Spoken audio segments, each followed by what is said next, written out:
গণভোটের রায় অপমানে অবহেলায় পরিত্যক্ত হবে না ইনশাআল্লাহ। আপনারা দেখেছেন 70% মানুষ প্রায় তারা রায় দিয়েছিল গণভোটের পক্ষে, কিন্তু সরকারি দল এটাকে অপমান এবং অগ্রাহ্য করেছে। আমরা কথা দিয়েছি এই কর্মসূচি আমরা বাদ দেব না, পরিত্যক্ত ঘোষণা করব না। সংসদের ভিতরেও লড়াই চালিয়ে যাব, সংসদের বাইরেও লড়াই চালিয়ে যাব। আমরা গভীর আস্থাশীল গণভোটের রায় এই বাংলার জমিনে একদিন ইনশাআল্লাহ বাস্তবায়ন হবে। গণভোটের রায় অপমানে অবহেলায় পরিত্যক্ত হবে না ইনশাআল্লাহ। এরপরে আপনারা দেখেছেন তারা গণভোটকে অগ্রাহ্য করেছে। তারা বাংলাদেশ ব্যাংকের গভর্নর পরিবর্তন করে অত্যন্ত দুর্বল বিতর্কিত একজন মানুষকে সেই সম্মানজনক জায়গায় আমানতের জায়গায় বসিয়েছে। আপনারা দেখেছেন যে 42টা জেলায় তারা প্রশাসক নিয়োগ দিয়ে বসেছে।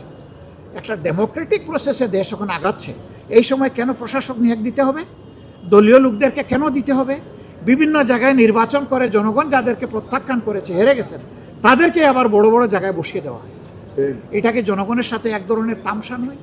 আবার বিশ্ববিদ্যালয় যেখানে জ্ঞানের চর্চা হবে, আমাদের সন্তানগুলো মানুষ হয়ে পরিপক্ক হয়ে একজন যোগ্য নাগরিক হয়ে বের হবে, সেখানে এখন দলীয় অনুগত লোকদেরকে বিসি, প্রবিসি, প্রক্টর, প্রভোস্ট এই সমস্ত গুরুত্বপূর্ণ পদে এখন নিয়োগ দেওয়া হচ্ছে। এগুলোর কোনো জবাব নাই। মনে রাখবেন কারো পরিকল্পনাই ফাইনাল না, আল্লাহ তাআলার মহা পরিকল্পনা ফাইনাল। এটা যদি ফাইনাল হতো, অতীতের সরকার 15.5 বছরে বড় সুন্দর করে সব কিছু সাজিয়েছিল, কিন্তু না, 2 দিনের মাথায় সব কিছু তছনছ হয়ে গিয়েছিল। ইনশাআল্লাহ আমরা একটা নির্বাচনমুখী দল, আমরা গণতান্ত্রিক পন্থায় এই দেশের নেতৃত্বের পরিবর্তন চাই। কাজেই আমরা সকল নির্বাচনে অংশগ্রহণ করেছি, এবারও আমরা ইনশাআল্লাহ করব স্থানীয় সরকার নির্বাচনের সকল স্তরে। এবং এটা নিয়ে আপনি বলছেন কোনো আশঙ্কা আছে কিনা? অবশ্যই আছে, কারণ আপনারা দেখেছেন জাতীয় নির্বাচনের পরে 2টা উপনির্বাচন হয়েছে, একটা শেরপুরে আর একটা বগুড়ায়। আপনারা সেখানকার চিত্র, কাণ্ড, কারখানা সবই দেখেছেন। আমরা এই ব্যাপারে শঙ্কিত যে আদৌ সুষ্ঠু নির্বাচন হবে কিনা।